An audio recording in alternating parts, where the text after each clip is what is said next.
Welcome to Lore of the Rings, where we uncover the hidden roads of Middle-earth and tell the tales that Tolkien never wrote. Before we begin, take a moment to let us know in the comments where you're watching from and what time of day or night this narration has reached you. There are sounds in Middle-earth that chill the blood and freeze the heart. The howl of wolves in winter, the shriek of eagles diving through storm-torn skies. But none compare to the piercing, soul-shredding cry of the Nazgul. It is not a sound born of living lungs or mortal throats. It is the voice of something ancient and terrible, a wail torn from the abyss between death and existence. Those who hear it feel their courage drain away, like water through broken stone. Even the bravest warriors have fallen to their knees, weeping as that dreadful cry echoes overhead. The Ringwraiths, the 9, servants of Sauron, bound by chains forged from their own greed and ambition. Once they were kings, mighty rulers of men, lords of realm and throne. But the gifts they received, the 9 rings of power, became their doom. Immortality without joy, existence without hope. They are shadows now, neither living nor dead, slaves to the Dark Lord's will. They fear nothing. Or so it was believed. For centuries, they swept across the broken lands of Middle-earth like a plague of darkness. They hunted without mercy. They struck without warning. Elves fled before them. Dwarves sealed their halls. Men whispered prayers and hid behind locked doors. The very sight of their black, robed forms atop fell beasts was enough to shatter armies. And yet, there was one who stood against them, one who did not flee, one who raised not sword, but staff, and spoke not with the voice of mortal men, but with the authority of the flame imperishable itself. His name was Gandalf, Weathertop, Swell, a ruined watchtower upon a lonely hill beneath a sky black with menace. The wind screamed, the shadows deepened, and the 9 came, circling like vultures, their terrible cries splitting the night. But atop that hill stood a figure robed in grey, his white beard streaming in the gale, his eyes blazing with a light that did not belong to this world. In his hand, a staff carved from ash and iron, and when he raised it high, the darkness recoiled. "You cannot have them!" His voice was thunder, his will was fire, and the Nazgûl hesitated. For the first time in an age, the servants of Sauron felt something stir within the hollow void where their hearts once beat. Something they had not known since the rings first closed around their fingers, binding them to eternal night. Blue, white flame erupted from Gandalf's staff, cascading down the hillside like a river of stars. The shadows writhed and twisted, hissing as the light devoured them. The Nazgûl shrieked, not in triumph, but in as pain. Their spectral forms flickered, struggling to hold shape against the searing radiance. One wraith lunged forward, blade raised, black steel gleaming with malice. Gandalf met the charge with a single word. A word of command spoken in the ancient tongue of Valinor, and the wraith was hurled backward, its scream swallowed by the roar of flame. The others circled, probing, testing, but they did not advance. They could not. For in that blinding flame upon the hill, the 9 felt something they had long forgotten. But why? What power did this wandering wizard possess, that even the mightiest servants of the Dark Lord dared not face him in full strength? What light burned within him that could drive back beings who had conquered death itself? To understand that, we must journey far beyond the borders of mortal comprehension, we must travel back beyond the rise of Sauron, beyond the forging of the rings, beyond even the making of the world itself. We must return to the beginning, where all things were sung into being by the voice of the One.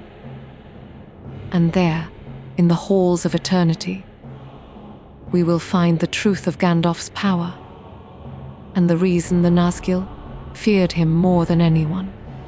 Before the sun rose over the mountains, before the moon sailed through starlit skies, before even the stars themselves were kindled in the void, there was music. Not the music of mortal instruments, fragile and fleeting. No, this was the music of the Aina, the great song sung by the angelic spirits who dwelt with Ilvatar, the One, in the timeless halls beyond existence itself. Each voice was a thread in the tapestry of creation. Each note shaped the destiny of worlds yet unborn. Among those voices was one named Ol Rin. He was not the mightiest of the Maia, those lesser Aina who served the Valar, the great powers of the world. He was not clad in the terrifying majesty of Ossig, Lord of Storms, nor did he wield the crushing might of Ainagv, Herald of Mand. Ol Rin was humble, gentle, a spirit of wisdom and compassion, associated with the Vala Nienna, the Lady of Mercy and Mourning. But do not mistake humility for weakness, for Ol Rin was born of the secret fire, the flame imperishable, the divine essence of Ilvatar himself. His spirit was kindled by the very same flame that ignited the hearts of all living things. He was older than mountains, older than oceans, older than the foundations of the earth. When the world was young, Ol Rin walked unseen among the elves of Valinor, whispering dreams of hope and courage into their hearts. He taught them resilience in sorrow. He showed them that even in the darkest night, a single candle could defy the abyss. And when the Valar saw that darkness was spreading across Middle-earth, when Sauron rose again, poisoning the free peoples with lies and terror, they knew that only one of the Maia could be trusted with so perilous a task. They chose Ol Rin, but they sent him not as a god, not as a warrior clad in celestial armor. They sent him as an old man, frail in appearance, bent with the weight of years. A wanderer dressed in grey, leaning upon a simple staff. They sent him as Gandalf. Why, you might ask? Why strip him of his power? Why send him diminished into a world of growing shadow? Because his mission was not to dominate. It was to inspire, not to conquer Sauron with overwhelming force, but to awaken the courage and strength that already lay dormant within the hearts of mortals. His task was to guide, not to rule, to kindle hope, not command obedience. Yet even clothed in mortal flesh, Gandalf retained his essence. His spirit was still flame. His will was still forged in eternity. And though he appeared as nothing more than a wandering conjurer, those with eyes to see, those attuned to the deeper truths of the world, knew what he truly was. The Nazgûl knew. They were mortal once. Kings of men, proud and ambitious, rulers of distant lands whose names have been lost to history. When Sauron offered them the 9 rings of power, they saw only glory, eternal life, dominion without end. They did not see the trap, for the rings were lies. Beautiful, seductive lies, whispered into existence by the Dark Lord himself. Forged in secret beneath the mountain of fire, each ring was bound to the One. The ruling ring, which Sauron kept for himself. And through that one ring, he claimed dominion over all the others. The 9 kings wore their rings with pride. At first, the power was intoxicating. They could see into the hearts of men. They could command with a glance. They could bend wills and reshape fate. But slowly, so slowly they did not notice, the rings consumed them. Their flesh faded. Their hearts grew cold. Their sight dimmed until they could no longer perceive the beauty of sunlight or the warmth of fire. They became wraiths, spectral shadows bound eternally to the will of their master. No longer kings, no longer men, slaves. This is the fundamental difference between Gandalf and the Nazgul. Gandalf was created in light, from light, from light. His power was a gift freely given, never taken. His essence was woven from the music of creation itself, a melody of hope, wisdom, and defiance against despair. The Nazgul were corrupted by darkness, for darkness into darkness. Their power was stolen, twisted, perverted. They were mortals who grasped for immortality and found only eternal emptiness. They are echoes of what they once were. Hollowed out shells filled with malice and dread. And therein lies the terror. When the Nazgul encountered Gandalf, they did not merely face a wizard. They faced their antithesis. They faced the light they had forsaken. They faced the truth of what they had become, and the judgment of what they could never be again. For how can a shadow stand against that which was born of the flame imperishable? The answer, written in fire upon Weathertop, was simple. It cannot. The first true clash between Gandalf and the forces of shadow did not occur upon a wind-swept hill or a battlefield soaked in blood. It occurred in silence, in secrecy, in the deepest places of the world where few dared to tread.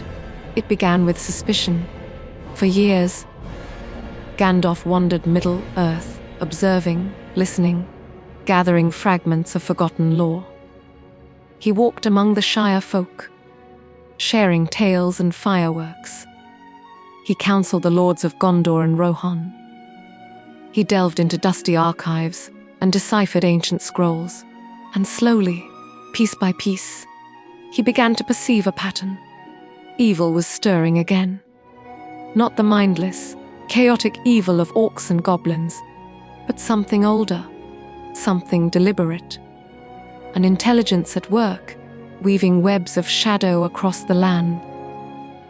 There were rumors of a necromancer dwelling in the fortress of Dol Guldur, deep within Mirkwood. A sorcerer who commanded legions of wights and wraiths, who twisted the forest into a labyrinth of nightmare. The elves spoke of him in whispers. The men of the surrounding lands fled their homes, but Gandalf suspected the truth. This was no mere necromancer. This was Sauron, the Dark Lord himself, returned from the abyss. And so, Gandalf ventured into the heart of darkness. Dol Guldur was a place of rotten ruin. Its towers rose like jagged teeth from the festering forest floor. The air was thick with malice. The very stones seemed to groan under the weight of unseen evil. Shadows moved where no light fell. Voices whispered from empty halls. Gandalf walked those halls alone, staff in hand, his light a solitary beacon against the crushing night. And then he felt them, the Nazgul.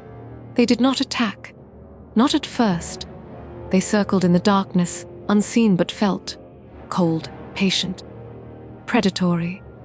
They were the watchdogs of their master, and Gandalf had intruded upon sacred ground. But Gandalf did not retreat. He pressed deeper, following the spiral of corruption to its source. And there, in the bowels of that cursed fortress, he confronted the necromancer. The details of that encounter remain shrouded in mystery. Tolkien himself left much unspoken, preferring to let the echoes of that meeting ripple outward through history. But what is known is this Gandalf's light pierced the veil of deception. He saw Sauron for what he truly was. Not a petty sorcerer, but the ancient enemy, diminished but unbroken, slowly rebuilding his strength. And Sauron, in turn, recognized the wizard, not Gandalf the Wanderer, not the grey-robed conjurer of parlor tricks. He recognized Olrin, the Maia of Valinor, servant of the Valar, emissary of the West. The confrontation was brief. Sauron was not yet ready to reveal himself fully. Gandalf was alone, without allies, without armies. Neither could afford open war. Not yet, but the message was delivered. I see you. That single realization, the knowledge that the Valar had not abandoned Middle-earth, that a power from the Undying Lands walked among mortals, shook Sauron to his core. And the Nazgûl, bound to their master's will, felt his fear as though it were their own. For the first time, they understood this wizard was no wandering fool. He was a herald of the ancient world, a living reminder of powers that predated even Sauron's rise. Powers that had cast down Morgoth, the first Dark Lord, and shattered his iron crown upon the peaks of Thangorodrim. Powers that could do the same to Sauron, if given the chance. Shortly thereafter, Sauron abandoned Dol Guldur. He fled south, retreating to the Dark Tower of Barad-dûr in the land of Mordor, where his strength was greatest and his enemies could not easily follow. To the world, it seemed a victory. The necromancer was gone, the shadow lifted from Mirkwood, if only slightly. But Gandalf knew better. Sauron had not been defeated. He had been warned. And now the Dark Lord would move with greater caution, greater cunning. The war was far from over. It had only just begun. As for the Nazgûl, they retreated with their master, vanishing into the void like smoke on the wind. But they did not forget. They could not forget. The memory of Gandalf's light burned in their minds like a brand. It was the first time in centuries, perhaps millennia, that they had encountered something that hurt them. Not with blade or arrow, but with presence alone. With the sheer, unbearable radiance of his being, they had felt his authority, his defiance, his refusal to yield, even standing alone in the stronghold of their master. And they had felt their own weakness laid bare. From that moment forward, the Nazgûl did not merely hate Gandalf. They feared him. For in the depths of Dol Guldur, they had glimpsed a truth they could never escape. When Sauron trembled, so too did his servants, for in Gandalf's light, they saw the fire that could end them. To understand why the Nazgûl feared Gandalf, one must first understand the nature of light and shadow in Tolkien's world. For these are not merely metaphors. They are not poetic flourishes meant to evoke mood or atmosphere. They are the real. Light in Middle-earth is not simply the absence of darkness. It is a substance, an essence, a living force woven into the very fabric of creation by Ilúvatar himself. It is the manifestation of divine will, hope, beauty, truth incarnate, and shadow. Shadow is the denial of that light, the deliberate turning away from creation, from life, from the music. Shadow is corruption, decay, the twisting of what is into what should not be. Sauron understood this better than most. He had been, in his youth, a servant of Ald the Smith, one of the Valar. He had helped shape mountains and forge wonders beyond mortal comprehension. But he fell under the influence of Morgoth, the first Dark Lord, and learned the seductive power of domination. Sauron's corruption was not an accident. It was of choice.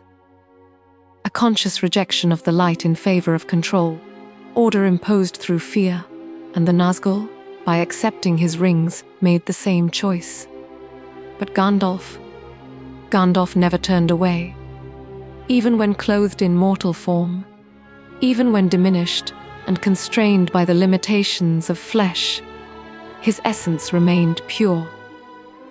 He carried within him a fragment of the flame imperishable, the same fire that burns at the heart of all existence. This is why his light was unbearable to the Nazgul. It was not magic in the sense mortals understand it.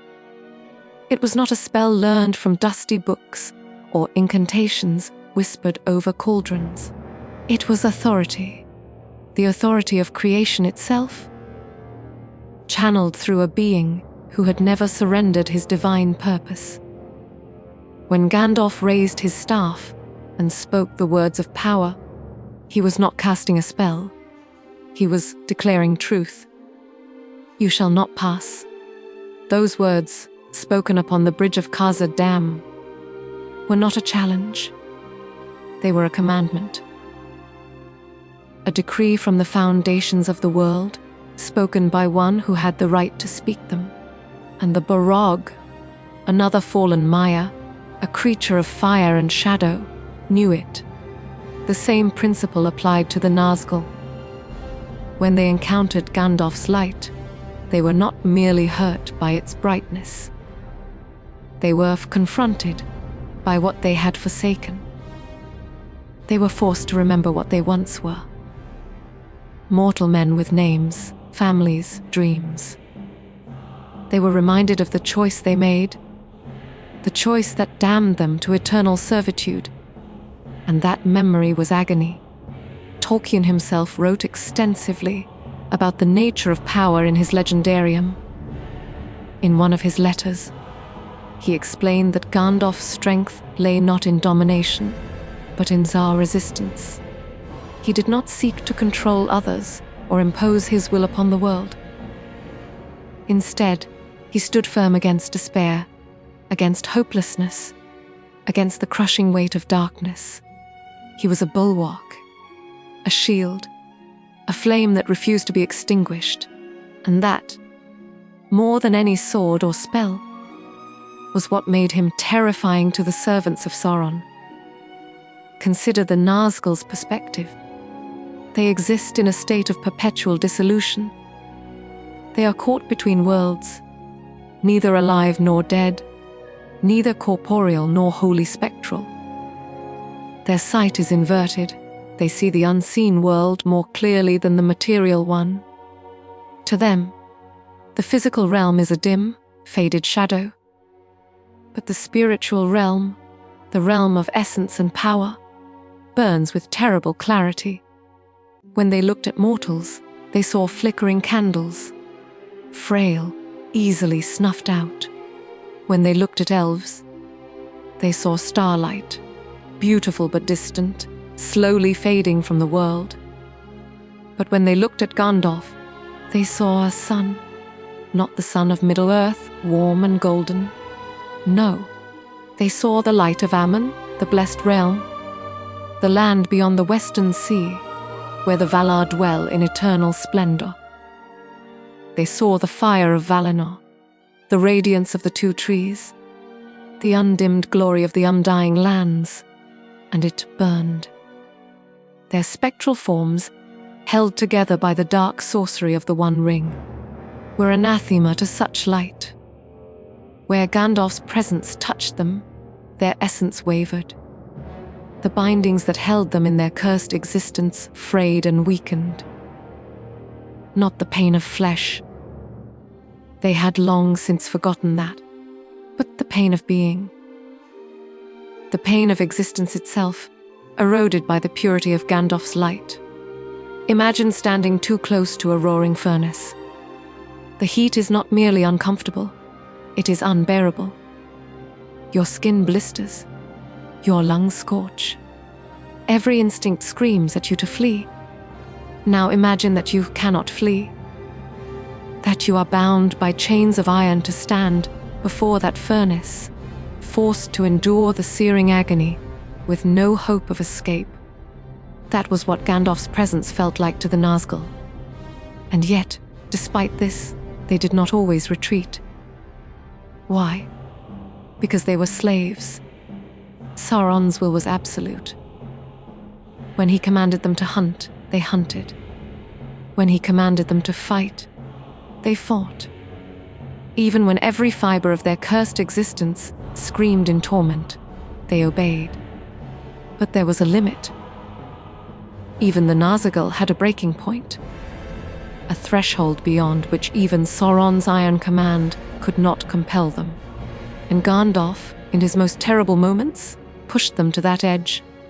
Weathertop, Minas Tirith, the Pelennor Fields.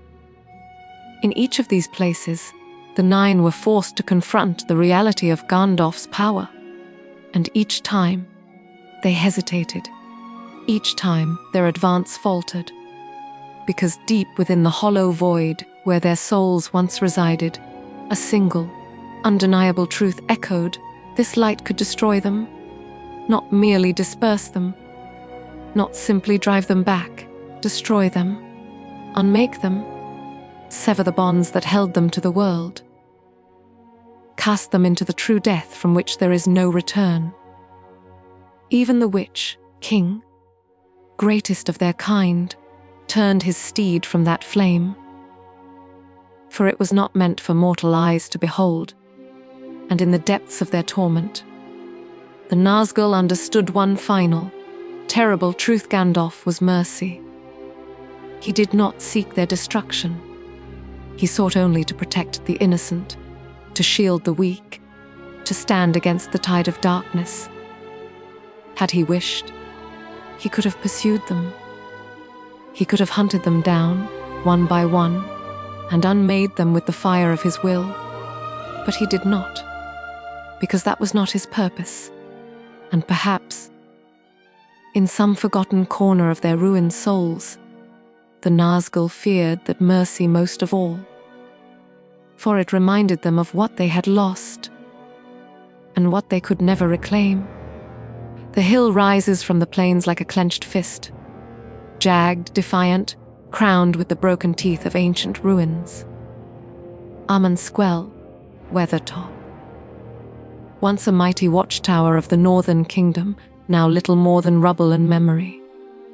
But on this night, this dark, wind-torn night, it becomes the stage for a battle that will echo through the ages. The sky is black. Not the gentle darkness of evening, but a suffocating, unnatural void, as though the stars themselves have fled in terror. The wind howls like a living thing, shrieking through the ruins, carrying with it the stench of decay and dread.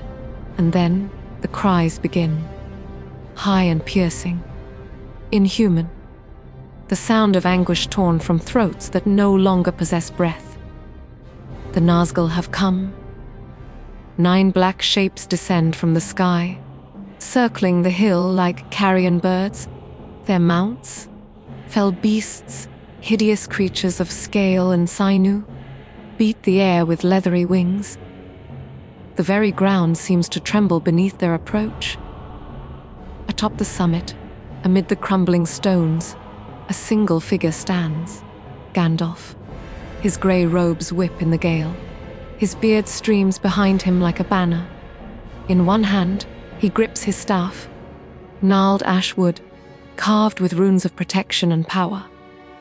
In the other, he holds his sword Glamdring, the foe, hammer, a blade forged in Gondolin in the First Age. But it is not the sword that will decide this battle. It is the fire. The Nazgûl land with a crash that shakes the hillside. Their mounts hiss and snarl, claws digging into the earth. The 9 dismount, gliding forward like smoke, their black robes trailing behind them, their crowned heads bent low.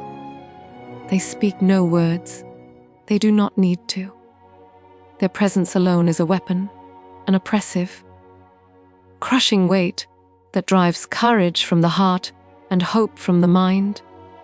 To stand before them is to feel the cold hand of despair close around your soul. But Gandalf does not falter. He raises his staff high and speaks.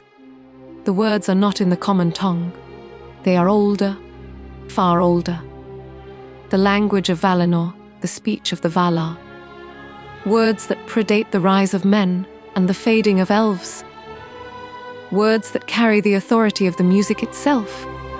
And light erupts. Not the flickering glow of torchlight or the pale gleam of moonbeams. This is the light of the undying lands, white and blazing, pure and merciless. It pours forth from Gandalf's staff like a waterfall of stars, cascading down the hillside in waves of searing radiance. The Nazgûl shriek. It is not a cry of rage. It is a cry of pain. The light strikes them like a physical blow, and they recoil, their spectral forms flickering and wavering. For a moment, just a moment, they are visible in all their horror. Shapes of darkness, crowned with circlets of iron. Faces that are not faces but empty voids beneath their hoods. One of the 9 lunges forward, blade raised. The sword is black, forged in Mordor, imbued with curses and malice. It hums as it cuts through the air, seeking Gandalf's heart. But Gandalf meets the strike with Glamdring. The clash of steel rings out across the hilltop, a sound like the tolling of a great bell. Sparks fly, white against black, light against shadow. For a heartbeat, the 2 forces are locked in place, neither giving ground, and then Gandalf speaks. A single word. It is not loud. It is not shouted or screamed. It is spoken with quiet, absolute authority. The voice of one who has warped with the powers of the world, who has stood in the presence of the One. And the Nazgûl is thrown backward, hurled through the air as though struck by a giant's fist. It crashes into the ruins, its scream swallowed by the roar of flame. The others circle, probing, testing. They move like predators. Patient, calculated, seeking weakness. They do not fear death, for they are already beyond it. But they fear the light. They fear the pain it brings. One wraith attempts to flank Gandalf from the left. Another moves to the right. A third creeps forward through the shadows, blade gleaming. But Gandalf is not alone. He does not fight as mortals fight, with brute strength or clever tactics. He fights as a Maia fights, with will. Every motion of his staff is a declaration.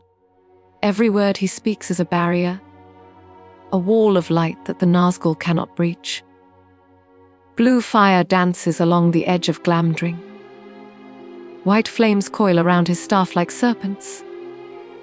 The very air around him shimmers with power, distorting reality, bending the fabric of the world to his command.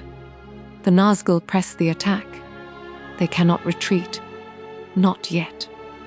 Sauron's will drives them forward, compels them to strike, to overwhelm, to destroy. But they cannot. Gandalf stands at the center of a maelstrom of light and shadow, and he does not yield. His voice rises, chanting in the ancient tongue, each syllable a hammer blow against the darkness. The flames grow brighter, hotter, more intense. The Witch King himself, greatest and most terrible of the 9, steps forward. His presence is a crushing weight, a suffocating aura of despair. He raises his sword, a blade longer and darker than the others, wreathed in black fire. He does not speak. He does not need to. His intent is clear. This ends now. He charges, and Gandalf meets him. The collision is cataclysmic. Light and shadow collide with such force that the very stones of Weathertop crack and splinter. The other Nazgûl are driven back, their forms dissipating in the shockwave. For a moment, an eternal, suspended moment, The two powers are locked in place. The Witch King's blade presses against Gandalf's staff, black fire against white light, hatred against defiance. And then, Gandalf's voice rings out, clear and strong, cutting through the chaos like a blade through cloth. "You have no power here, servant of Morgoth!" The words strike like a thunderbolt. The Witch King reels backward, his form flickering, his aura wavering. For the first time in centuries, perhaps millennia, he feels something other than hatred. He feels a doubt, and in that moment of hesitation, Gandalf strikes. A pillar of light erupts from his staff, a column of blinding, searing radiance that drives the Witch King to his knees. The other Nazgûl shriek and scatter, their mounts taking flight, their forms dissolving into smoke and shadow. The Witch King rises slowly, his sword dragging against the stone. He does not attack again. He cannot. Instead he turns and flees. The nine retreat into the night, their cries fading into the distance like the wail of lost souls. The darkness lifts. The stars reappear, one by one, reclaiming the sky. And Gandalf stands alone upon the summit, his staff still glowing faintly, his breath coming in slow, measured gasps. He has won, but the cost is high. His strength is drained. His mortal form trembles with exhaustion. He knows that the nine will return. They always return. But for now, for this one fleeting moment, the light has prevailed. When dawn came, the nine were gone. But upon the wind, their fear still lingered. Among the nine, there was one who stood above the rest, not in virtue, not in nobility. The Witch King of Angmar, Lord of the Nazgul, Chief of the Ringwraiths. His true name has been lost to time, buried beneath centuries of darkness and despair. But the titles he earned through terror are legion. The Black Captain, the Lord of Morgul, the Shadow of Despair. He was not always a monster. Once, long ago, in an age before history was written, he was a king, a ruler of men. Perhaps he was wise. Perhaps he was just. Perhaps he led his people with honor and grace. But ambition poisoned him. When Sauron offered him a ring, a gift of power, a promise of eternity, he accepted. And in that acceptance, he sealed his fate. Over time, the ring consumed him. It devoured his humanity, his compassion, his very soul. He became a wraith, a hollow shell filled with malice and rage. And as the centuries passed, he grew in strength and terror, until even Sauron himself relied upon him as his most trusted lieutenant. The Witch King commanded armies. He toppled kingdoms. He brought ruin and despair wherever he walked.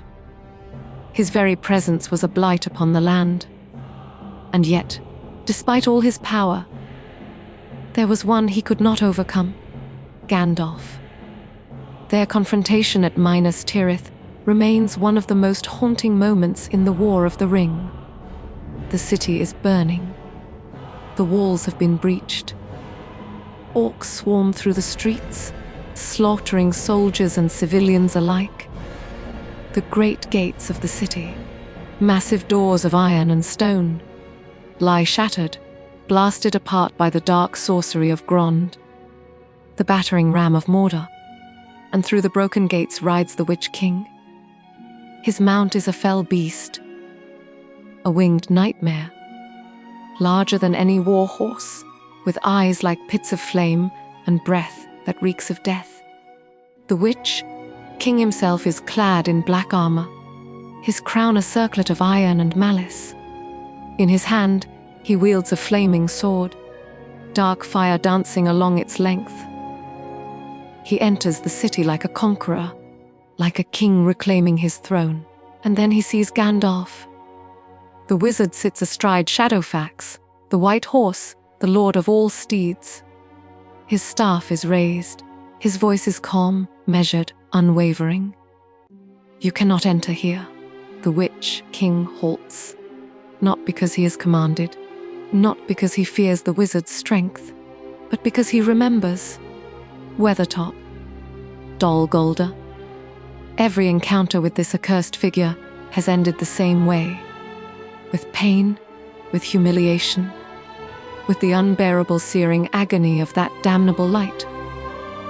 The Witch King speaks, and his voice is a whisper of death, cold and hollow. "Old fool, this is my hour. Do you not know death when you see it?" But Gandalf does not flinch, his eyes, ancient, piercing, filled with the wisdom of ages, meet the empty void beneath the Witch King's hood. "Begone, foul Dwimmerleg, Lord of Carrion." The words are not a plea, they are of command, and the Witch King hesitates. Just for a moment. Just long enough for doubt to creep into his cursed existence. What if the wizard's power is greater than he realizes? What if this is the moment when the light finally overwhelms the shadow? What if? But then, from the distance, a sound, a horn, clear and bright, ringing across the battlefield like the voice of hope itself. The horns of Rohan. The Rohirrim have arrived. The Witch King's attention shifts. His moment of hesitation passes. He turns away from Gandalf, not in retreat, but in calculation. The battle is not yet won. There are other threats to address, other enemies to crush. He wheels his mount and flies toward the Pelennor fields, leaving Gandalf behind.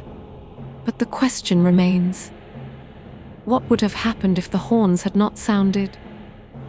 What would have occurred if Gandalf and the Witch King had faced each other fully, with no interruptions, no distractions? Tolkien himself pondered this question. In his notes and letters, he suggested that the outcome was uncertain.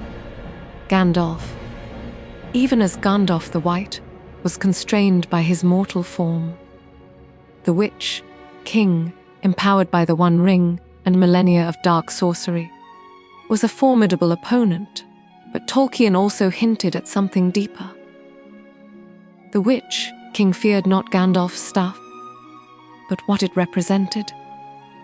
The light of the West, the authority of the Valar, the indomitable will of one who had never surrendered to despair. The Witch King was powerful, but Gandalf was eternal, and in the end, it was not Gandalf who struck the final blow against the Witch King. It was a halfling and a woman, Owen, shield maiden of Rohan, and Merry, a hobbit of the Shire, stood together on the battlefield and defied the Lord of the Nazgul. Éowyn's blade pierced his crown. Merry's dagger, forged in ancient days, specifically to harm the Witch King, struck his knee, and the prophecy was fulfilled. No man can kill me. I am no man. The Witch King fell. His spirit was torn from the world, cast into the void. His power shattered forever. But had Gandalf faced him in that moment at the gates of Minas Tirith? Had they clashed beneath a sky without dawn? Perhaps the Witch King would have learned the true meaning of the flame of Ainur. Perhaps he would have discovered that fear, in the end, was his only truth. War ends, not with triumph, not with glory, with silence. The armies of Mordor are broken. The Tower of Barad-dûr collapses into ruin, its stones swallowed by the earth. The One Ring is destroyed, consumed by the fires of Mount Doom. And in that moment, the Nazgûl, servants of the Dark Lord, bound to his will for thousands of years, feel the chains break. But there is no freedom, only oblivion. High above the plateau of Gorgoroth, the Nine circle on their fell beasts, shrieking in confusion and terror. They feel the ring's destruction, like a blade through their essence. The power that sustained them, the dark magic that held them in their cursed existence, unravels. They are dying. Not as mortals die, with a final breath and a fading heartbeat. They are being unmade. Their forms dissolve, their spirits scatter. Their very being erased from the fabric of the world. And as they fall, spiraling downward into the erupting fires of Mount Doom, they scream. It is a sound of pure anguish. The wail of souls condemned to the abyss. The cry of those who sold everything for power, only to find that power was worth nothing in the end. The flames consume them, and the world is silent. Far to the west, standing upon the walls of Minas Tirith, Gandalf watches the tower fall. His face is weary. His body aches with the weight of centuries. But his eyes, those ancient, ageless eyes, are filled not with triumph, but with sorrow. He does not celebrate the destruction of the Nazgûl. He does not rejoice in their suffering, because he remembers what they were. Men, kings, fathers perhaps, brothers, sons. They were not born monsters, they became monsters.